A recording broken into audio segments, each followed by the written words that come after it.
दिल दिया है जान भी देंगे ऐ वतन तेरे लिए। तो हे गाइज, मैं गोलू आप सभी का भाई पुनः इस चैनल में स्वागत करता हूँ। अब वीडियो को स्टार्ट करता हूँ। यदि बात कर ले ठोस द्रव गैस के कुछ महत्वपूर्ण सामान्य गुण, ठोस द्रव और गैस के कुछ महत्वपूर्ण सामान्य गुण।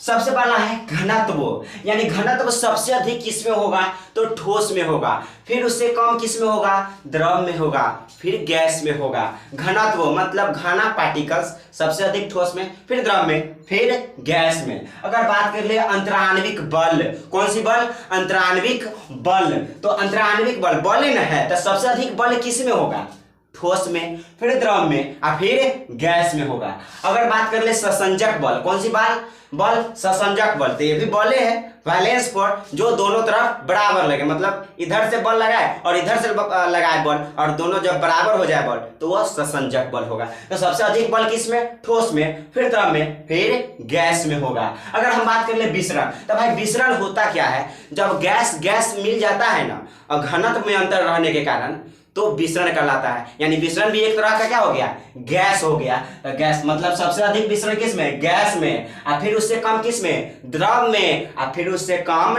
ठोस में होता है विसरण।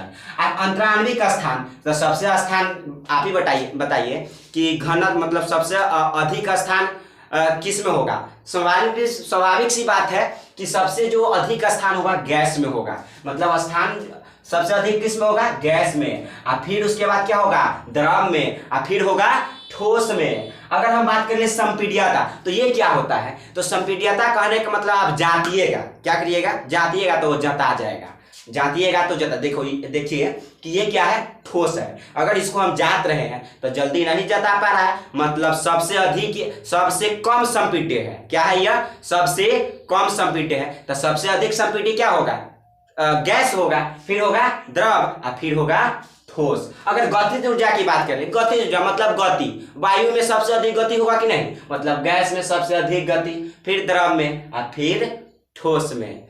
फिर आगे चलते, इससे पहले पहला लेक्चर में हमने भौतिक अवस्था के आधार पर पदार्थों के वर्गीकरण कर लिए थे। फिर अब देखते हैं रासायनिक अवस्था के आधार पर पदार्थों की वर्गीकरण। इसको हम इरेज कर देते हैं।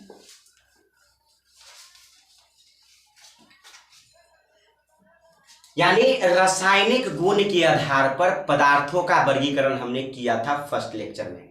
यानी वो भी कितने प्रकार के थे रासायनिक गुण के आधार पर, दो प्रकार के, एक था शुद्ध पदार्थ और एक था अशुद्ध पदार्थ। तो अशुद्ध पदार्थ के बारे में बता दिया था, आज हम शुद्ध पदार्थ के बारे में जानेंगे। तो शुद्ध पदार्थ भी दो प्रकार के होता है, शुद्ध पदार्थ भी कितने प्रकार के होता है दो प्रकार का होता है, पहला तत्व और फिर यौगिक। पहला लेक्चर में हम बताया है पहला तत्व और दूसरा यौगिक। तो फिलहाल हम तत्व की बात करेंगे, फिलहाल हम किसकी बात करेंगे तत्व की। तो आप लोग ये जाने कि तत्व क्या होता है। तो भाई ये तत्व जो है जो एक ही प्रकार के परमाणु से मिलकर बने होते हैं, मतलब यह ऐसा शुद्ध पदार्थ है जिसको और नहीं आप तोड़ सकते हैं। और एक बात याद रखने वाली बात क्या है कि इसका जो सूक्ष्मतम कण है, इसकी तत्व की सूक्ष्मतम कण को परमाणु कहते हैं। तत्व की सूक्ष्मतम कण को, इसकी मतलब सूक्ष्मतम कण को तत्व की सूक्ष्मतम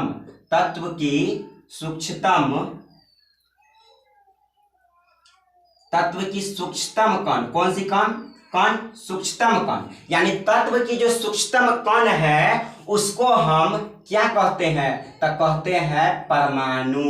क्या कहते हैं याद रखें कि तत्व के सूक्ष्मतम कण को ही क्या कहा जाता है तो परमाणु। प्राकृतिक रूप से अभी तक 118 तत्व का खोज हुआ है, जिसमें से 92 ऐसे तत्व है जो प्रकृति में पाया जाता है। जो कहाँ पाया जाता है प्रकृति में पाया जाता है, मतलब भगवान के दिया हुआ है। और 24 ऐसे तत्व है, 118 में से 24 ऐसे तत्व है जो लेबोरेटरी में यानी प्रयोगशाला में बनाया गया है। और एक बात यह भी याद रखें, जो अंतिम तत्व अभी तक की खोज हुआ है वह है अणुसेप्टियम। तो जो बात हमने बोला है उसको आप नोट डाउन करने की कोशिश करें, ये बहुत ही VVI है। अगर हम बात कर ले आगे, तो हमने कहा कि अभी तक कितने तत्व है 118। 118, जिसमें से 92 प्रकृति में पाए जाते हैं। 92 कहाँ पाए जाते हैं? प्रकृति में पाए जाते हैं। और इसी में से कितने? 24। इसी में से 24 ऐसे तत्व है जो लेबोरेटरी में यानी प्रयोगशाला में बनाया गया है। प्रयोगशाला में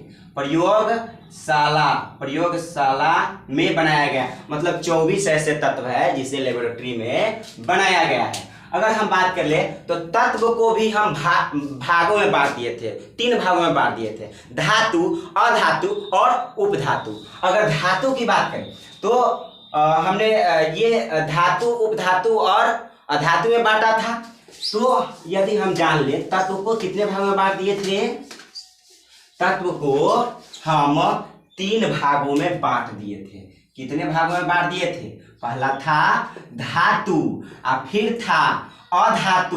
क्या था? अधातु। और फिर था एगो उपधातु। क्या था? उपधातु।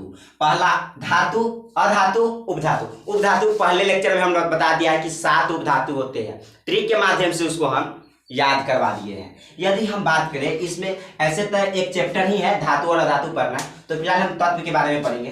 तो जो हमारे पृथ्वी पर ये VVI है, बहुत ही कंपटीशन लेवल एग्जाम में पूछा जाता है। पूछेगा क्या कि जो हमारे पृथ्वी यानी भूपर्पटी पर सबसे मैक्सिमम तत्व कौन है? तो भूपर्पटी की बात कर ले। किसकी बात कर ले? भूपर्पटी की बात कर ले तो सबसे अधिक होता है ऑक्सीजन, और फिर होता है सिलिकॉन, और फिर होता है एल्यूमिनियम, और फिर होता है आयरन। इसको एक ट्रिक के माध्यम से याद रख सकते हैं। OCl यानी भूपर्पटी पर सबसे अधिक तत्व क्या है? ऑक्सीजन, फिर क्या है? सिलिकॉन, फिर क्या है? एल्यूमिनियम, और फिर क्या है? आयरन। क्या है? आयरन। यदि हम बात करें तो ये जो है ऑक्सीजन क्या है? तो ऑक्सीजन एक अधातु है। ऑक्सीजन क्या है? तो ऑक्सीजन याद रखे भाई अधातु है। और सिलिकॉन क्या है? तो यह उपधातु है। ये क्या है? उपधातु है। यदि ये दोनों की बात करें तो ये है धातु। ये है धातु। तो आप लोग इसे याद रखें, ये पूछा जाता है, बहुत ही VVI है। अगर हम बात कर ले आगे एक और क्वेश्चन पूछा जाएगा। एक और क्वेश्चन पूछा जाएगा। पूछा क्या जाएगा आपका? पूछा जाएगा जो हमारे मानव शरीर में सबसे अधिक कौन सी तत्व पाए जाते हैं? तो मानव शरीर में तत्वों का क्रम देखिए। किसमें? मानव शरीर। कौन सी शरीर? मानव शरीर में तत्वों का क्रम। किसका क्रम भाई? तत्वों का क्रम। अगर हम देखें कि मानव शरीर में तत्वों का क्रम क्या है, तो इसको भी आप याद रखें कि मानव शरीर में सबसे पहले होगा ऑक्सीजन। सबसे अधिक मानव में क्या है? ऑक्सीजन, फिर है कार्बन, और फिर है हाइड्रोजन, और फिर है N। ठीक है, मतलब nitrogen. Oxygen, carbon, hydrogen, nitrogen, और फिर है कैल्शियम। क्या है? कैल्शियम। यानी सबसे अधिक जो है मानव के शरीर में कौन सी तत्व पाया जाता है? ऑक्सीजन, और फिर कार्बन, और फिर हाइड्रोजन, और फिर नाइट्रोजन, और फिर कैल्शियम। यदि हम बात कर ले तो सबसे अधिक ऑक्सीजन ही हमारे शरीर में पाया जाता है। ठीक है, तो आई होप इसे याद कर ले। अगर एक ट्रिक के माध्यम से याद रख सकते OCHNCA, मतलब oxygen, carbon, hydrogen, nitrogen, calcium. किसकी बात कर ले? कैल्शियम। और इतना आप लोग अवश्य याद रखें, ये बार बार पूछा जाता है। एक और क्वेश्चन पूछा जा सकता है कि हमारे जो पृथ्वी पर है लगभग यानी अप्रोक्स में ऑक्सीजन कितना पाए जाते हैं? मतलब पृथ्वी पर याद रखें, पृथ्वी पर ऑक्सीजन 46 पॉइंट अप्रोक्स लगभग में बता रहे हैं कि 46.6% है। पृथ्वी पर कितना है ऑक्सीजन? 46.6%। याद रखें, यह भी पूछा जाता है।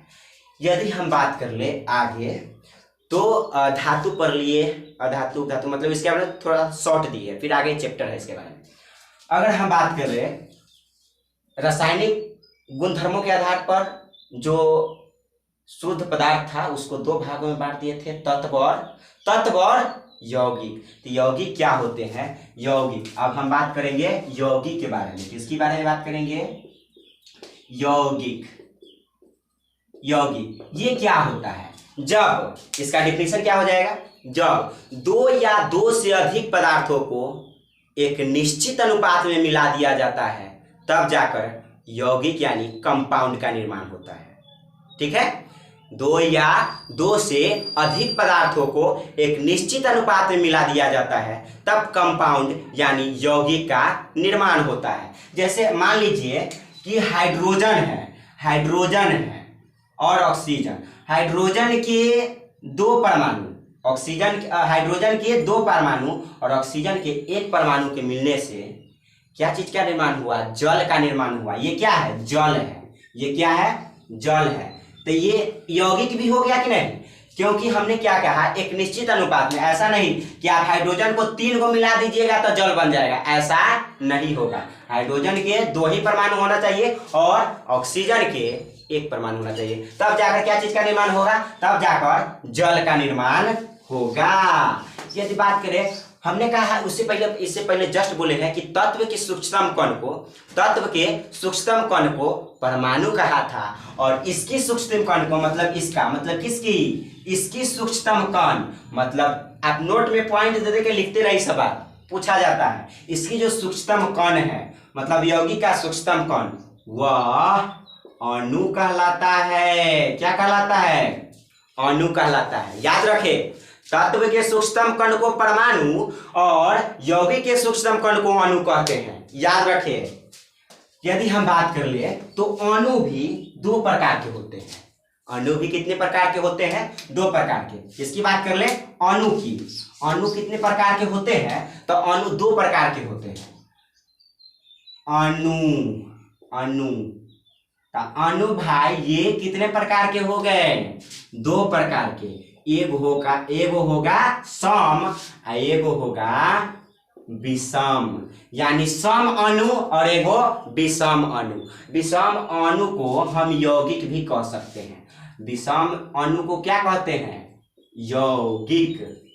विषम अणु का आप यौगिक भी कह सकते हैं। कैसे देखेंगे? सम अणु का मतलब कि वैसा अणु जो समान प्रकार के परमाणुओं से मिलकर बना है, उसे सम अणु कहते हैं। इसका एग्जाम्पल क्या हो जाएगा? एग्जाम्पल की बात कर ले क्लोरीन यानी Cl2। देखिए क्लोरीन का जो निर्माण है Cl2 हो गया, मतलब ये अणु हो गया। तो अणु है तो देखिए इसमें क्या अलग अलग अणु है, समान प्रकार के अणु से मिलकर बना है। मतलब क्लोरीन के कितने परमाणु? क्लोरीन के 2 परमाणु मिला है तब क्लोरीन Cl2 अणु का निर्माण हुआ है। मतलब क्लोरीन के 2 परमाणु को मिलने से Cl2 अणु का क्या होता है? निर्माण होता है। अगर हम बात कर ले ऑक्सीजन यानी O2 मिले तब जाकर के अणु का O2 अणु का मतलब ऑक्सीजन के 2 परमाणु मिलते हैं तब जाकर के ऑक्सीजन अणु का निर्माण होता है। एक N2 भी नाइट्रोजन, N2 अणु हो गया। क्या हो गया? अणु हो गया। तो ये नाइट्रोजन के 2 परमाणु मिला तब जाकर समान है ना, नाइट्रोजन है ऑक्सीजन है ना, क्लोरीन है, तब जाकर ना मतलब ये क्लोरीन अणु, O2 अणु, Cl2 अणु, O2 अणु और N2 अणु का निर्माण हुआ है। यानी कि ये समान प्रकार के परमाणु से मिलकर बना है कि नहीं? ऐसा नहीं ना कि नाइट्रोजन के साथ ऑक्सीजन भी मिल गया है, ऐसा नहीं ना। मतलब एक नाइट्रोजन है तो नाइट्रोजन है, ऑक्सीजन है तो ऑक्सीजन, क्लोरीन है तो क्लोरीन, भले ही 2 हो गया। ये समान प्रकार के अणु हो गए। क्या हो गए? समान प्रकार के अणु हो गए। अगर हम बात कर ले विषम अणु के, कौन सी अणु की? विषम अणु। तो भाई ये विषम अणु क्या होता है? मतलब 2 या 2 से अधिक तत्वों के अलग अलग परमाणुओं से मिलकर बना हो। अगर हम बात कर ले तो यह 2 या 2 से अधिक सम प्रकार के ना विषम प्रकार के परमाणुओं से मिलकर बना होगा। याद रखिए। अगर हम बात कर ले CO2 मतलब कार्बन डाइऑक्साइड, यह भी एक अणु बोले इसको तब। विषम अणु है, इसको यौगिक मूलतः रूप से यौगिक बोल सकते हैं। देखिए इसमें ये विषम अणु हुआ कि नहीं, एगो कार्बन आ गया और एगो ऑक्सीजन आ गया, तो ये विषम अणु हुआ कि नहीं, बिल्कुल हुआ विषम अणु, क्योंकि ये कार्बन और ऑक्सीजन आ गया। तो इसमें हम बात करें परमाणु का एगो मिला तो 2 या 2 से अधिक, देखिए एगो कार्बन मिला, एगो कार्बन के परमाणु और 2 गो ऑक्सीजन के परमाणु मिला है, तब जाकर यौगिक या विषम अणु का निर्माण हुआ। अगर हम बात कर ले जल, क्या बात कर ले, जल, ये भी विषम अणु है। देखिए ऑक्सीजन आ गया और हाइड्रोजन आ गया, मतलब 2 गो ऑक्सीजन और हाइड्रोजन अलग ना आ गया, ये जल है मतलब H2O है, तो हाइड्रोजन और ऑक्सीजन 2 गो आ गया, तो इसका मतलब ये विषम अणु है, विषम प्रकार के तत्वों के परमाणुओं से मिलकर बना है। तो आप लोग इसे जरूर याद रखें। सो फिर मिलते हैं नेक्स्ट वीडियो में। सो अगर आप लोग के यह वीडियो पसंद आया होगा तो लाइक और सब्सक्राइब करना ना भूलें इस छोटे भाई के चैनल को, और साथ में शेयर भी करें। सो फिर मिलते हैं नेक्स्ट वीडियो में, जब तक के लिए bye bye, take care to all.